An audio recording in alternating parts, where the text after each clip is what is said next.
Hello everyone, welcome to algo Bangla 29। আজকে আমরা power point presentation থেকে 3 ধরনের কনভার্টিং প্রসেস দেখব। পাওয়ার পয়েন্ট প্রেজেন্টেশন থেকে ইমেজে কিভাবে কনভার্ট করতে হয়, তারপরে আমরা দেখব পাওয়ার পয়েন্ট প্রেজেন্টেশন থেকে কিভাবে পাওয়ার পয়েন্ট শো কনভার্ট করতে হয়। তারপরে আমরা নেক্সট যে বিষয়টি দেখব সেটি হচ্ছে পাওয়ার পয়েন্ট স্লাইড থেকে কিভাবে পিডিএফ এ কনভার্ট করতে হয়।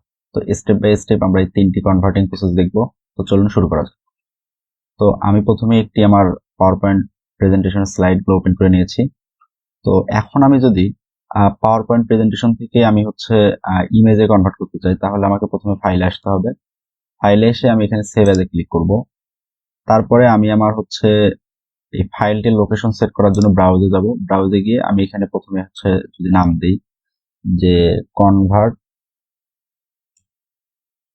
টু ইমেজ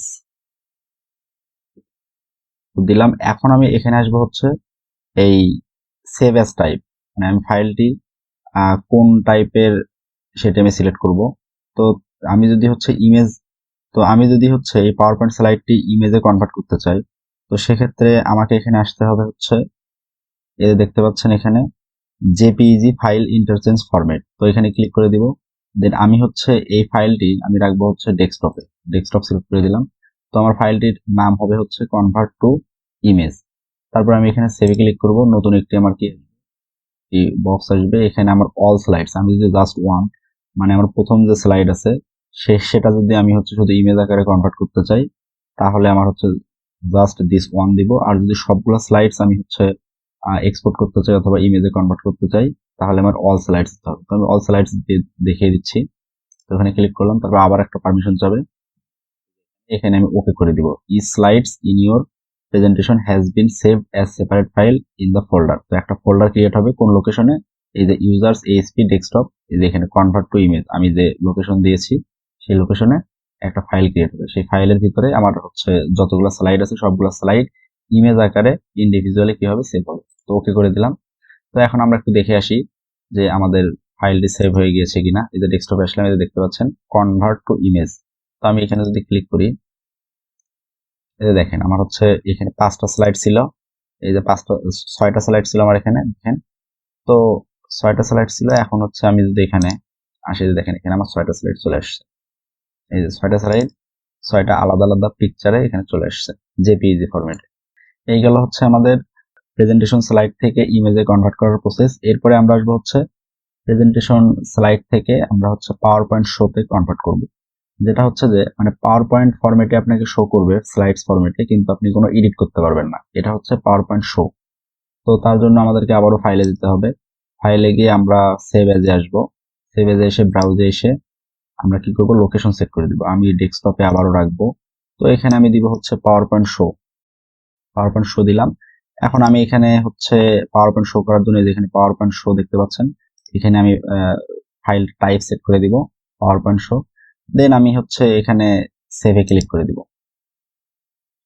তারপরে আমরা একটু ডেস্কটপে গিয়ে দেখি যে আমাদের ফাইলটি তৈরি হয়ে গিয়েছে কিনা। এই দেখেন পাওয়ার পয়েন্ট শো নামে আমার ফাইলটি কিন্তু তৈরি হয়ে গিয়েছে।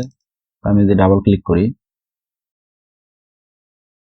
এখানে হচ্ছে আমার কি হয়েছে, এই দেখেন ভিডিও আকারে প্রথমে দেখাবে। এই যে এটা যদি ভিডিও অন করে রাখি, স্টেপ বাই স্টেপ সবগুলো দেখাবে। এই যে এখানে পরপর ক্লিক করি, তাহলে কি হবে, ডান পাশে ক্লিক করলে আমার পরবর্তী যে স্লাইডগুলো আছে সেগুলো আসবে। আর বাম পাশে ক্লিক করলে কি হবে, দেখেন দেখেন স্লাইডগুলো কিন্তু পরপর শো, একটা একটা করে ক্লিক করলে স্লাইডগুলো পরপর শো করতেছে। তো এই হচ্ছে আমাদের কি পাওয়ার পয়েন্ট শো, কিন্তু আপনি এখানে কোনো এডিট করতে পারবেন না। এরপরে আমরা আসবো হচ্ছে পাওয়ার পয়েন্ট প্রেজেন্টেশন স্লাইড থেকে কিভাবে পিডিএফ এ কনভার্ট করতে হয় সেটি দেখবো আমরা। তো আমরা আবারও হচ্ছে ফাইলে যাব। ফাইলে গিয়ে আমরা সেভ এজে ক্লিক করব। দেন আমরা ব্রাউজে ক্লিক করব। ব্রাউজে ক্লিক করে লোকেশন সেট করে দিব আবারও ডেস্কটপ। এখান থেকে দিব হচ্ছে পাওয়ার পয়েন্ট টু পিডিএফ। আমি যদি দেই পিডিএফ দিলাম। দেন আমি হচ্ছে ফাইলের যে টাইপ সেটা আমি সেট করে দিব। সেটা হচ্ছে যে দেখেন 4th পজিশনে পিডিএফ। তো এখানে আমি ক্লিক করে দিলাম। এখন এখানে আবার অপশনস আসবে যে file after open file after publishing, মানে আপনি যখনই এখানে সেভে ক্লিক করবেন, তো ফাইলটি ক্রিয়েট হওয়ার পরে অটোমেটিক্যালি কি হবে, আপনার ফাইলটি পিডিএফ ফাইলটি ওপেন হবে। তো সেটি যদি আপনি করতে চান তাহলে এখানে হচ্ছে টিক মার্কে ডিফল্ট ভাবে ক্লিক দেওয়াই থাকবে। আর যদি না চান তাহলে এখান থেকে হচ্ছে টিক মার্কটা আপনি উঠায় দিবেন। তারপর এখানে আসবে হচ্ছে স্ট্যান্ডার্ড পাবলিশিং, অনলাইন আর প্রিন্টিং, এগুলা মিনিমাম সাইজ, মানে হচ্ছে কি এখান থেকে আপনার পিডিএফ এর যে সাইজটা হবে সেটা আপনি এখান থেকে এই যে মিনিমাম সাইজ এটা দিলে আপনি কি হবে পিডিএফ এর সাইজটা ছোট হয়ে যাবে। আর হচ্ছে যে আর অবশ্যই রেজলিউশন অথবা হচ্ছে পিকচারের যে রেজলিউশন গুলা এগুলো অবশ্যই তখন কি হয়ে যাবে, তখন কমে যাবে। তো এগুলা ডিফল্ট ভাবে যেগুলা যেভাবে দেওয়া আছে সেইভাবে রাখাই আমার মনে হয় বেটার। এরপরে আমরা যদি একটু সেভে ক্লিক করি, দেখেন অটোমেটিক্যালি কি হবে, আমার ফাইলটা ওপেন হয়ে যাবে ক্রিয়েট হওয়ার পরই। এই দেখেন ফাইলটা কি হয়ে গিয়েছে, পিডিএফ ফরম্যাটে ওপেন হয়ে গিয়েছে। তো এই হচ্ছে আমাদের কি তিনটা কনভার্টিং প্রসেস, একটা হচ্ছে PowerPoint slides to image, একটা হচ্ছে PowerPoint slides to PowerPoint show, আর সর্বশেষ যেটা আছে সেটা হচ্ছে PowerPoint slides to PDF. ধন্যবাদ সবাইকে। যদি ভিডিওটি ভালো লেগে থাকে অবশ্যই লাইক, কমেন্ট এবং শেয়ার করে আলগো বাংলা 29 এর পাশে থাকবেন। ধন্যবাদ।